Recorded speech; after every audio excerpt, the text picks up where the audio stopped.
Such a pleasure to be here with you, and thank you for everything you're doing.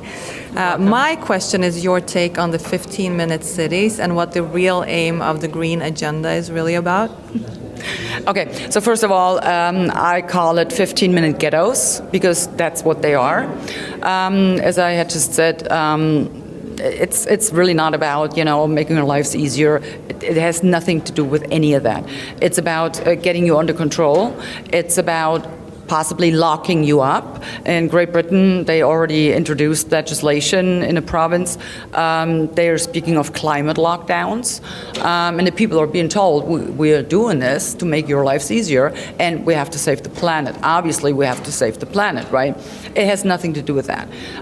It is pretty much, taking individual mobility away from people, get them on, bikes or whatever.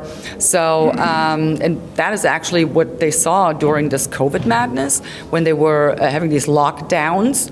Well, they couldn't really lock people down, right? Yeah. Because they would have had to ensure that people could go grocery shopping. And you don't have grocery stores, within a 15-minute radius kind of thing. So, yeah, they realized that. That's what this whole thing with this 15-minute ghettos is all about. They need to first you need to make sure that you might have everything you could possibly need, and then there is nothing to stop them from locking you down. What are people going to say? We're going to starve to death? I mean, once again, look to China. This is going to be our future. And once again, not 30, 40, 50 years.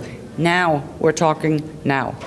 And the aim of the green agenda, what do you think that's all about? Well, the green agenda is just part of, that overall agenda, which is to erect a totalitarian regime in which people are under complete control.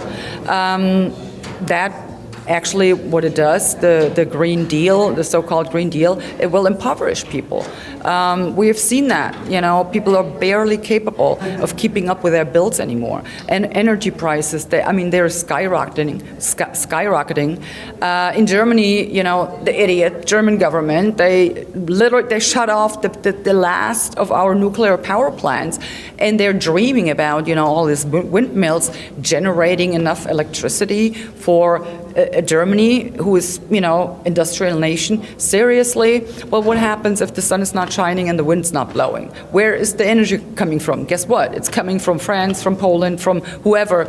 Well, nuclear power plants, which, by the way, are not operating to the highest standard of safety. That was actually the case in Germany, but we shut them down because on the other end of the planet, years ago, there was, a natural catastrophe happening, which could never happen in Germany. But this natural catastrophe at the other end of the world destroyed only one nuclear power plant there in Japan, but it destroyed all nuclear power plants in Germany, and it's just idiotic. Yeah, so my last question is just, speaking up like you do and going against the mainstream agenda, are you ever scared that they're going to try to remove you from the position that you have and that's so very needed for all of us around the world? Well, once you start being afraid, or once you start showing that you are in fear, you have lost. So, they can do whatever they want to me. They can threaten me, and remove me. Well, then go ahead and do it. But I will not back down, and I will not give into that fear that you're trying to instill in me, because it's not going to work.